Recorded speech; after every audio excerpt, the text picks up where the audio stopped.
Okay, so Donald Stojack talks to interesting people. Who's he going to talk? Who is Donald going to talk to today, Erik?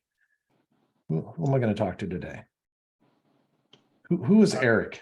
Are you talking to me, Donald? I think so. I think you're an interesting person.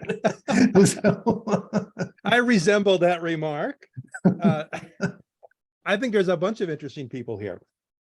I can't imagine you assembling a group that wouldn't be full of interesting people. So the adjective is maybe unnecessary, right?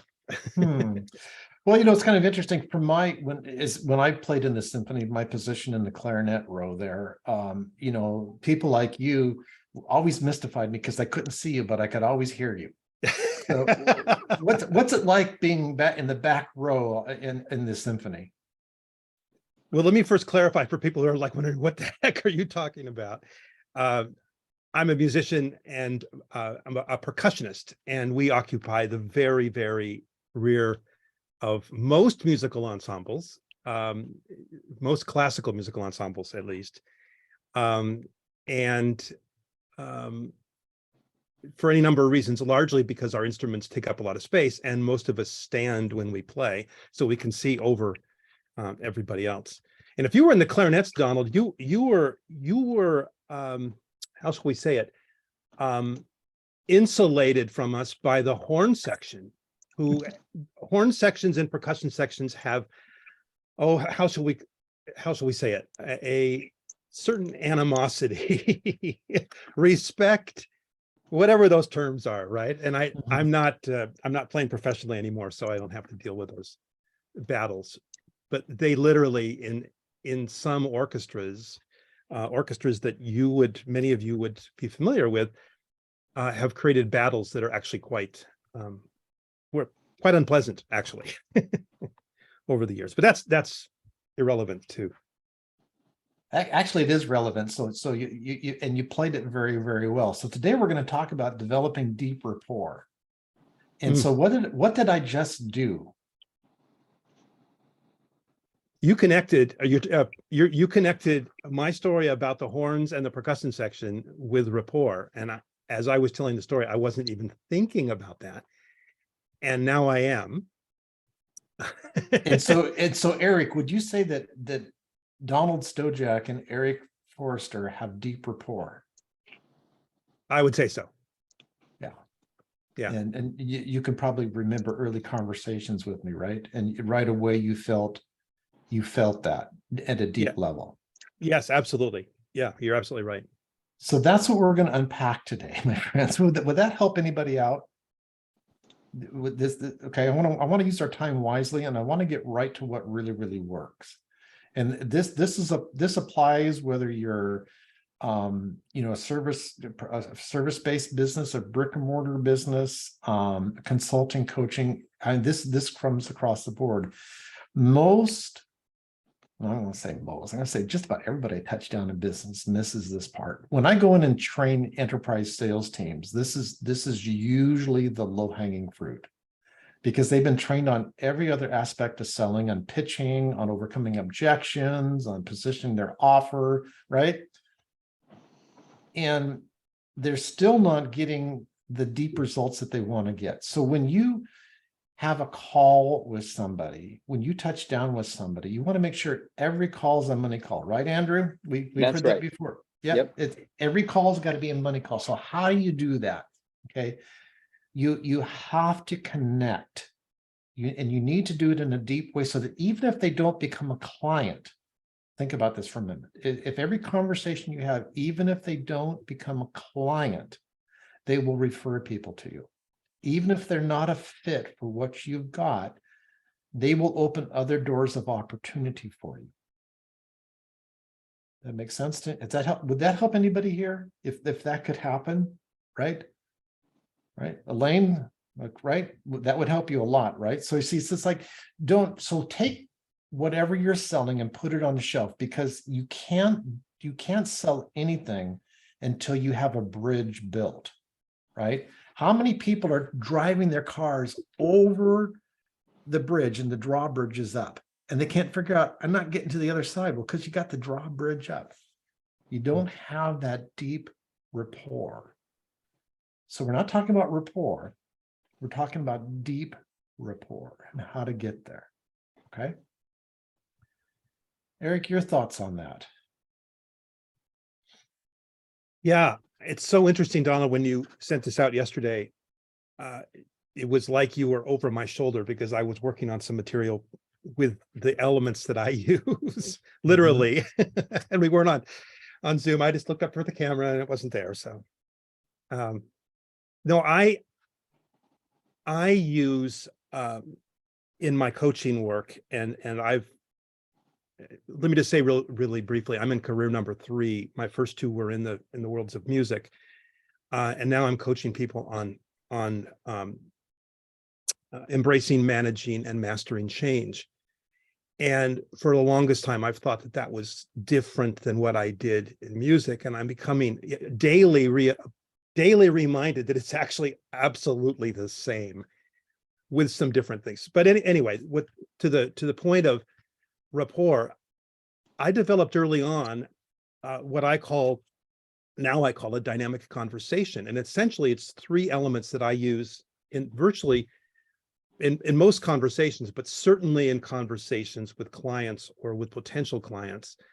And I thought I could share them really simply. It's a really simple structure.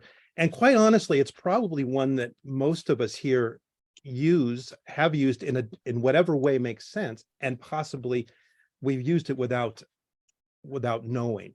There are 3 key words, which I'll lay out first. The key words are context, curiosity, and connection. And I say those in a particular order. They don't have a particular order.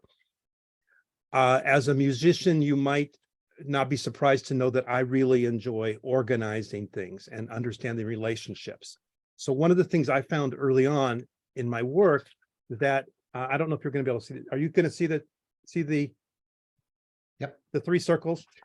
Known, I'm going to date myself, when I was in school, as Venn diagrams, named after Robert Venn, who created them in the 50s. I now call them Zen diagrams. And I spell Zen with 2 N's to give credit to Robert Venn. I call them Zen diagrams because they draw me into contemplation and meditation of what's in the circles. Now, I showed you the picture of 3 blank circles. I have them labeled usually. And they usually uncover, with that contemplation, they usually uncover relationships that we might not have realized were there. So if we think of the words that I mentioned, let's take the first one as context. Context, by the way, Donald knows this, and I hope you don't mind if I just, for a moment, I'm a geek when it comes to the etymology of words. I'm always looking up, not the meaning, but where the word comes from. And there's lots of stories behind that. But in this case, I wanted to know about these words as I might use them. So if you have other words that you use, you might check into the etymology. Simple way to do it: type the word into Google, -ETYM for etymology. And what'll come up is an amazing online etymology source, which I'll just let you explore if that's interesting to you. But the word context, which of course I knew and I thought I understood, when I looked at the etymology, it comes from the Latin contextere, which means to weave together. And we think of context as like, okay, this structure that everything exists in. And actually it comes from weaving things together. So I think you can already sense in a conversation how weaving together could be useful. It gets better. Curiosity, the second word, not in a particular order, comes from, again, from the Latin, the words from which we get care, cure, care, and the word interesting. Now, curiosity killed the cat. We know those memes. Curiosity for me shows interest. So with curiosity and context, if I just use those 2, and somebody I was speaking to, a potential client, said something, I would follow up with a question and ask them maybe for more information about that. Now I've taken something that they have said and asked them a question. I've been curious, and they're going to tell me something that's going to give me a thread that I can now grab onto, maybe multiple threads. You see where we're going with this. Then the final word, and again, no particular order, is connection or connect, which again, I'm going to go back to the etymology, bind together or move together. Bind may be a strong word, but the idea is all of these things now are working in a synergy, if you will. And sometimes the connection or the connecting piece comes first in the conversation. Maybe it's somebody I know, or we have somebody in common. So we connect. Then I'll ask a question. You can see where this goes, and those circles of the Venn diagram. Here's what has been blowing my mind for the last couple of years. I imagine those circles in the Venn diagram as not only rotating, on one plane, but circling, but rotating 360. So at any given moment, when you look at that diagram, you look at this curiosity, context, and connection, you're not seeing the same combination of elements that you see when you look at it on the paper. Are you following that? Is that a little too weird? All right. Well, I don't care if it's too weird. It's really exciting because what you realize, you can have the same conversation with that same person, let's say an hour later or a day later, and it won't be the same conversation. You might even say the same words. It will be different. There'll be different body language. And as we look for those things, in addition to listening, as we look and sense the other person, rapport is almost a given. And I hesitate to make a bold claim like that. I would say that every conversation that all of us here have had that's proven to be successful, we had created rapport, whether we knew it or not. Maybe if we brought to those conversations a few elements that we had a good sense were going to really work toward rapport, we could raise that number to every conversation we have with nearly everybody, certainly potential clients and customers, could lead to rapport, connection, curiosity. And so at the end of the conversation, whether it's a successful enrollment conversation or whatever it might be, the person we've spoken to, as Donald said a few minutes ago, would want to talk to us again and would be happy to say to someone else, hey, that Erik guy, that Donald guy, what an interesting person. Does that make sense? So, yeah, all right. So how about we I rest my case. So how about we unpack that a bit, okay? And so, thank you so much, my friend. So let's keep going here. And I want to make sure everybody kind of gets this, not just at a surface level or a theoretical level, but I want to give you some very tactical tools around that. Okay. And if you got any questions, I mean, don't hesitate. This is a friendly group. Nobody's going to bite anybody. And if they do, it's a virtual bite. It's not that big a deal. Okay. So here we go. Every conversation is a chance for you to practice. And where I would suggest you all start is with the youngest person you can practice with. I'm going to tell you that the best place that I practice is with my nephews. They're both, and they're actually here in the other room today. They're over here playing. Have a conversation with a young child and practice rapport, because you see, they don't have the kind of filters that we have as we get older. And my point is, if you can do it there and do it naturally, you can do it anywhere. Okay. So, see, with a young child, they're not going to pull any bones. If you're boring, they're going to walk away. You see, so sometimes, like, some of you guys are boring. Okay. Those kids are going to turn you off. You're going to go, uh-oh, I'm boring. You see, makes sense, right? You have to have a kind of conversation that they remember you. Okay, so if you're experiencing that with a young child, that's a what do you call, a wake-up call? Okay, does that make sense? Did it help anybody out? You see what I'm saying?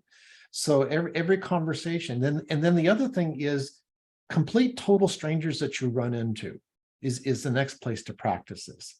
So see how long, without being creepy, okay, you got to be really careful here, how long can you carry a conversation with somebody, say, over the avocado aisle at the supermarket, right? That makes sense. And so we all, okay, we're all in business, correct? So we agreed, right? So we're kind of doing this exercise because we want to make a lot more money. So I'm going to tell you stuff that I actually do. This is what Donald actually does, what I have done to get there. Okay. And I've been trained on this by some of the masters. This is the advice I have gotten, I've used, I've implemented. One of the gals that I've been working with recently, following these kind of advice, signed up a client at 10,000 euros the other day. Would you like to have a client paying you 10,000 euros? Okay, pay attention. It's this stuff. Okay.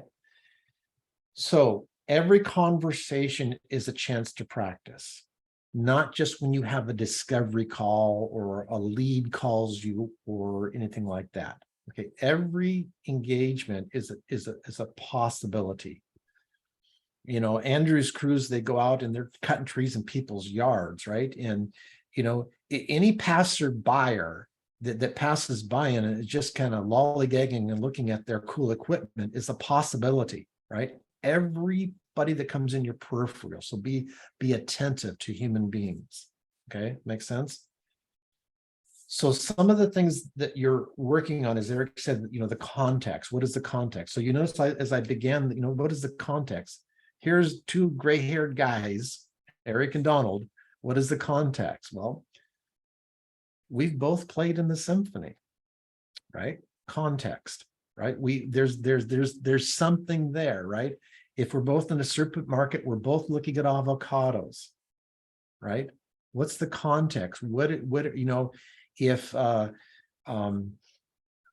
you know, I'm up here in Seattle and Sabine is now over in Portland, context. We're both on the West Coast. We're both in the Pacific Northwest, context, right? Okay. Context, when I talking to John earlier, he's over in Berlin now. What's context? Well, context is I've never been to Germany, but I would like to go. Context.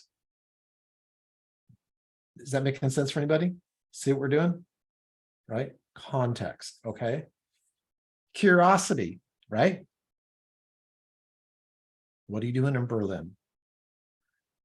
What's it like to stand in the back of the orchestra? Right? What the heck are you doing out in Portland, Sabine? Curiosity, right?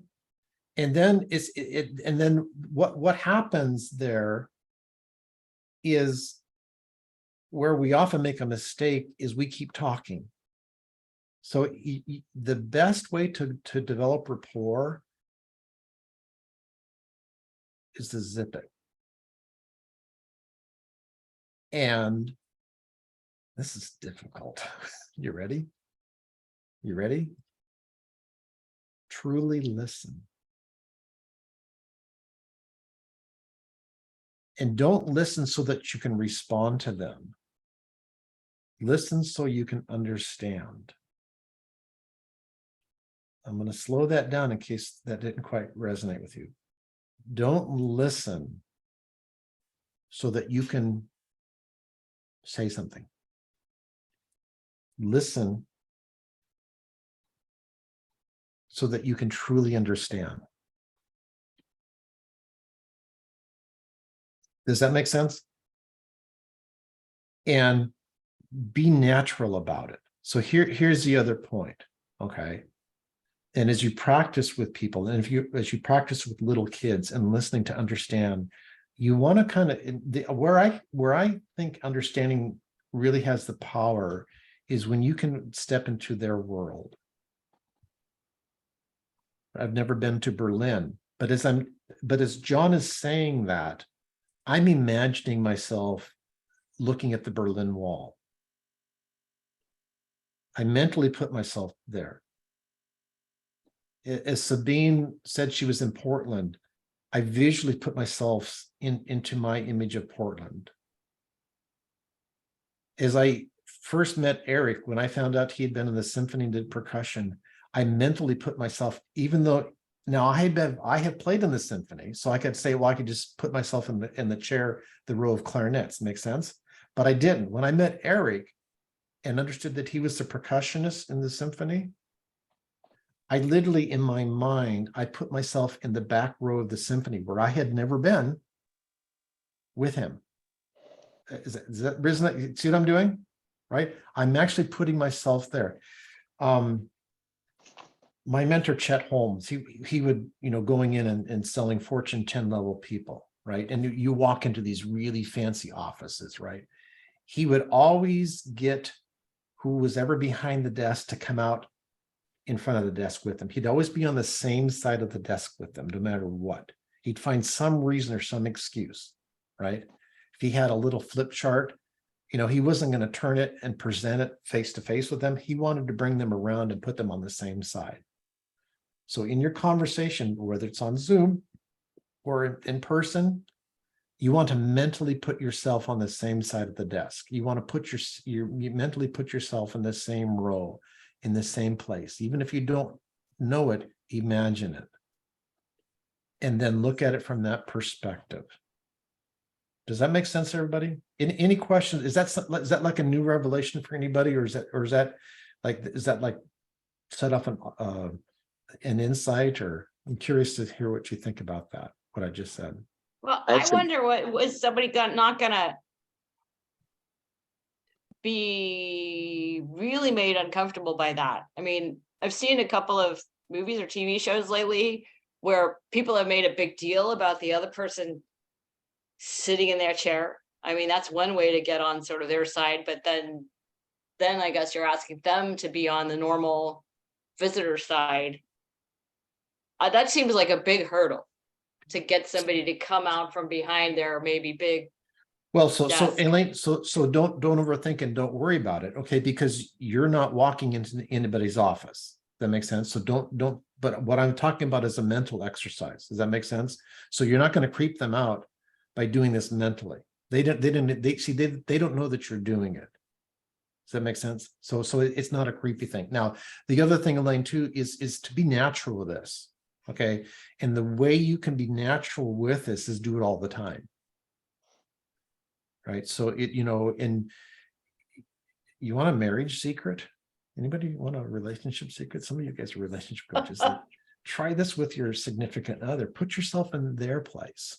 Right. So many times we're right.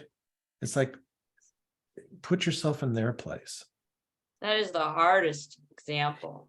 Yeah, right. But you see, Elaine, if you can do it there, when you're talking to somebody who might be a potential client, it's easy. I'm going to tell you, the hardest places to do it is with your mother-in-law. No, it's like with your right, right, Eric. I was like, okay, but with kids, I tell you, kids are going to give you the fastest feedback. The fastest feedback is young children. Your significant. I had a great conversation with a kid just a couple of days ago. It was over Zoom. He saw our background and there was a river behind us. Mm-hmm. And he's like, what are you guys? What's that? Why do you keep disappearing into that background? Yeah. I said, well, it's just what backgrounds do. And then I started going, I'm melting and sinking down into the water. He just loved it. Yeah. And it's like that. Or like, Andrew, he's got this tree business there in West Hartford, Connecticut. And I mean, for him, it's imagining the homeowner looking out at that tree. I mean, seriously, like I know he's driving down the street and seeing all these trees, but I mean, the trick for him is not to be on the street, but actually mentally make himself the homeowner looking out at the tree. It's like, okay, it's like this morning I'm sitting, the wind was blowing and I look out at these big trees and Andrew, you came to mind early this morning and I was thinking, oh, is that tree going to go or not? Like, what does a homeowner feel? Right. It's like putting yourself in somebody else's shoes. You don't have to creep them out by walking in their house. Right. Right. No, but sometimes I do. And that tree's about to fall in the house and I knock on the door and I have to figure out a way to ethically manipulate them to get that tree down this season. And so like I looked at how can I help them? I got to find them where they're at. And so I think about these types of things. I'm getting better at it over the years to put myself in other people's shoes. And then I might get to find out more if I let them talk, and ask them about themselves. Like they have a cousin or a friend who also needs tree service and there's more of an impression that we can do for them in the long run, you know? Yeah. Okay. Is this helping anybody out? Kind of going slow. Sometimes when I train on, master classes, I plow through this stuff. It's so fast. And sometimes I wonder, did anybody catch what I just said? And do you know exactly what to do? Okay. So the other thing too, that you're doing in these processes is you're looking for the emotion. Okay. So be aware that you're looking for the emotional tie. And let me give you an example. So I'll just take two statements and I'll say them differently. And you tell me which one grabs you. First one is, do you want pizza?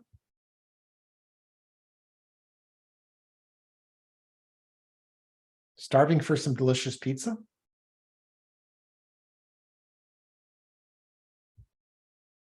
You feel the difference? What's the difference?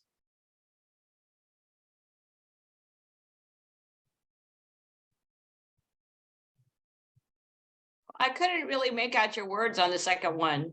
So I thought the first one was more attractive. Do you want pizza? That's better. Yes, I'm hungry. Starving for delicious pizza? Too much. It's too many words. If I was real hungry, I'd like the second one. Yeah. It's the second one, because there again, remember, you're not selling pizza. Okay. You want them to remember it no matter what. Right. You want to be able to engage your audience so that even if they don't buy from you, okay, they might come back at a later time, or they're going to refer somebody to you or open up another opportunity. So every conversation is not necessarily somebody's going to become a client. Okay. But you're going to pave the pathway for bigger opportunities. Yes, Cindy. Well, I just see that the way you made it so much more descriptive, much more enticing by using the words that you did. So It's emotion. to me that, yes, and it engages the person more. Is how I see that. Mhm. Yeah. So when you're talking with people, you're tying into emotion always. It's just shocking. I know it's shocking, but none of us are logical. You have to start from the premise and understand you're not logical, and the person you're talking to is not logical. It's not logical to be logical. Okay, it's emotional. It's emotion. At the end of the day, it's emotion, and even when you think logically that it's logical, it's not. It's emotional. The key is emotion. All of our decisions are emotional decisions. They're driven by any series of things that have happened in our life that have been impregnated into that limbic part of our brain. Okay, that drives this big frontal cortex up here. It's that. It's just right on the money. Rita, you're on mute. There we go. I really liked the first one better, only because it reminded me of fun times with my friends. And that was my emotional pull. It wasn't that I was starving so much. It was that, yes, I do. Whereas when I heard the starving for delicious pizza, I thought, no, I don't want this pushed on me. I mean, and that was my response to it. You've been around marketing too long, and so you smell the marketing in the second one. You see the difference. Yeah, and so I want to be really careful with it because Rita, you're well trained and you've been through a number of marketing channels. So yeah, when you see that, you're going, that's really good marketing, and so you have an aversion to that. But you see, the majority of people don't. Because I have a strong vision of times that I've enjoyed with my friends, having a pizza. And so it's not that I'm starving. I'm starving for the connection. I'm starving for the emotion. And that's what pulls me. At the end of the day, both of them work because of emotion. Right. Exactly.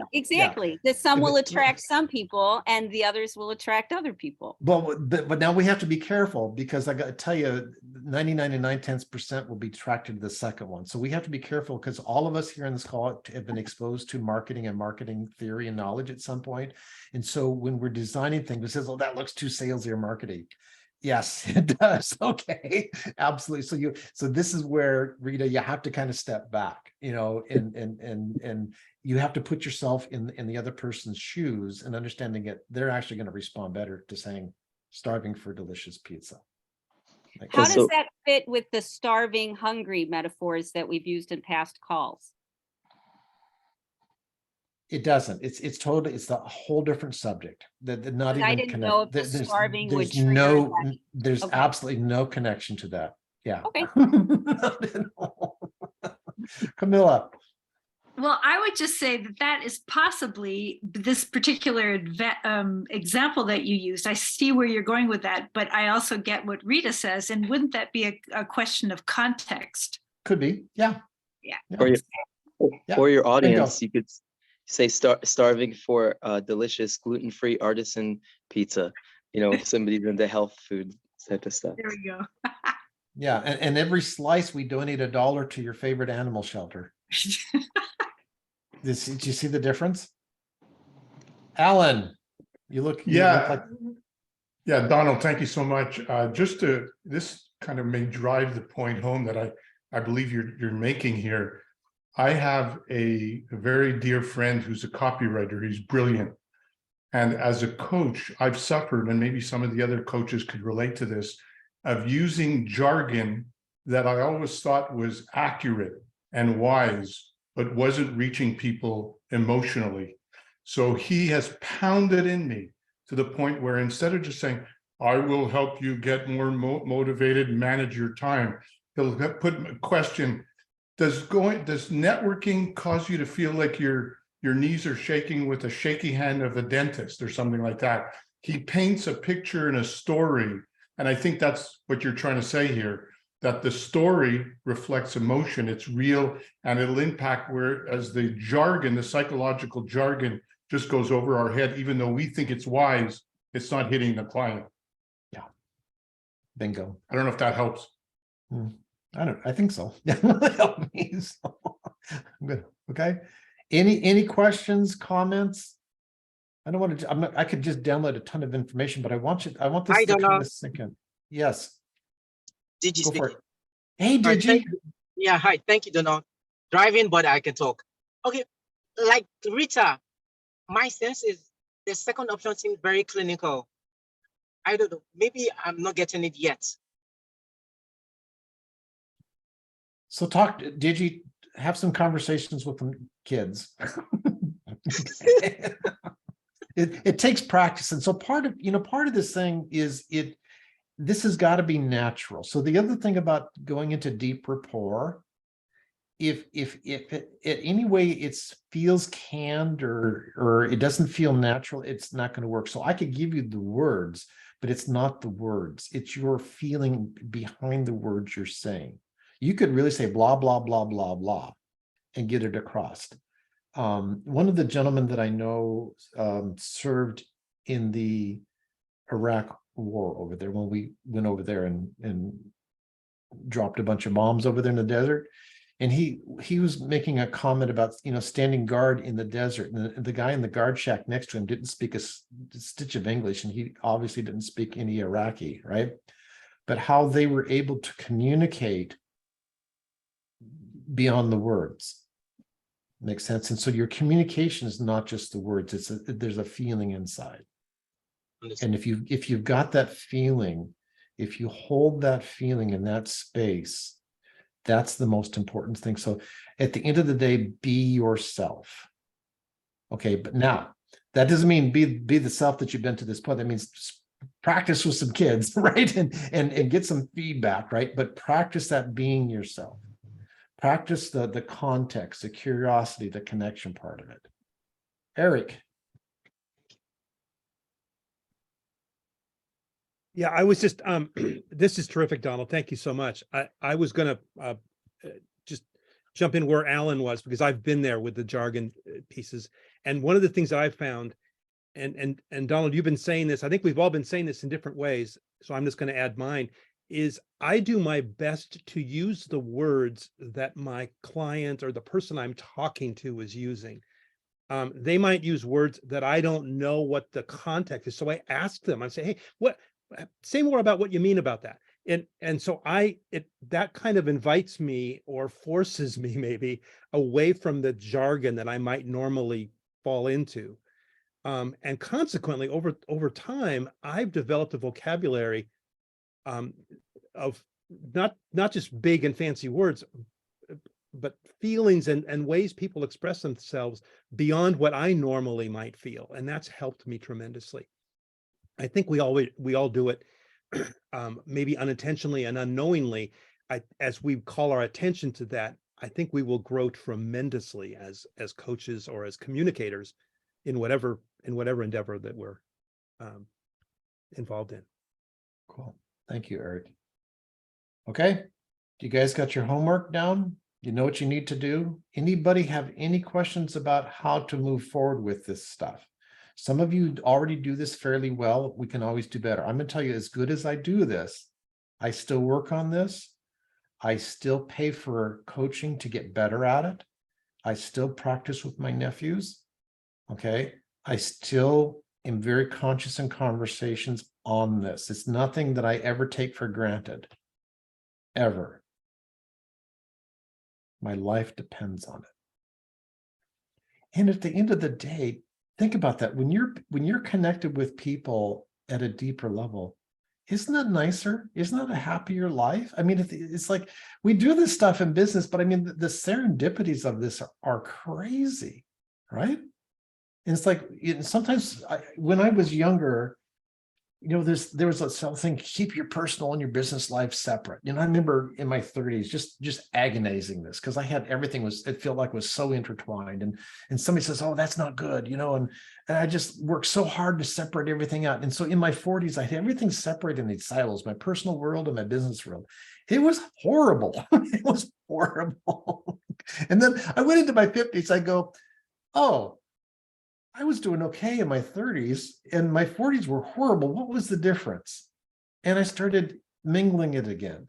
And then this internet thing happened, right? I mean, I'm old enough, Eric. I mean, remember before the internet? I mean, what did we do? I mean, we used to have to get together and actually talk to each other without a phone in our hand. It was like really different. Or we talked on the phone, right? And then social media came around, right? And then as I've talked with so many people, they're so afraid of social media because like, oh, what do I do on social media? Be yourself, okay? It's not pushing a bunch of business content out. It's not a bunch of business memes. It's being yourself. What's cool, right? What's cool in your world? Picture of a pretty flower. Really? Yeah. If we got together with friends, hey, I saw this pretty flower the other day, right? It was just like way cool, right? You never believe what I did out in Portland with these two teenagers, right? I was like, I thought I was going to have a calm week to myself, and it was anything but calm. That's social media. Does that make sense? Does it make sense with you guys? I mean, seriously? And you see what we're doing is you're building bridges. It's not about what you're selling. If on social media, all you're doing is pushing out what you're selling, hey, I sell this. Hey, let me come cut your tree. Let me come be your coach. Boring. Push people away. As opposed to, wow, isn't this kind of cool? Look at this new toy I bought, right? Hey, look at this pretty sunset. Hey, wow, here's my cute little granddaughter. Here's my chickens. That's social media. Those are bridges. Hey, here's a memory from years ago when I was the, first chair clarinet player in the symphony. We did Carmina Burana. Brought back memories. Bridge. Does that make sense? I have something to add to all this, Donald. I've been to the conference circuit a lot this winter. And when I talk to people, I do have a little intent in the back of my mind that maybe I could do business with this person or somehow learn something from them to further my business. I do keep that in the back of my mind, but I'm trying to get into a rapport enough. So, and I know I'm in rapport when I look at their body language and it matches mine, or I notice my body language matching theirs. And I'm asking questions about their business. Entrepreneurs love to talk about their business, or maybe their hobbies if they're not an entrepreneur. And so when they talk enough with me and they're, maybe it's a 70-30, they're doing most of the talking at some point, that's when we're in rapport. And I'm really excited for that kind of like that threshold to be crossed, because then I know then the intent can come forward and they're going to trust me with the idea that I can make a referral for them for whatever, however they could be helped in furthering their own business, or maybe we exchange information and we can catch up later. So but when that threshold's crossed, I think it could be 3 minutes in, it could be 30 minutes in to a kind of a connection with somebody. Anyway, so I'm always interested in getting there, and it's a little difficult for somebody who's a natural introvert to kind of like keep pushing forward and but if you ask questions, I always find that's working well for me. I just wanted to share that with the group. So Yep. ask about people, because people like to talk about themselves, and they'll naturally feel that familiarity and affinity over time if they've talked with you for 3 or 4 minutes. Yeah, that's it. Okay, my friends. Cool. Good stuff, huh?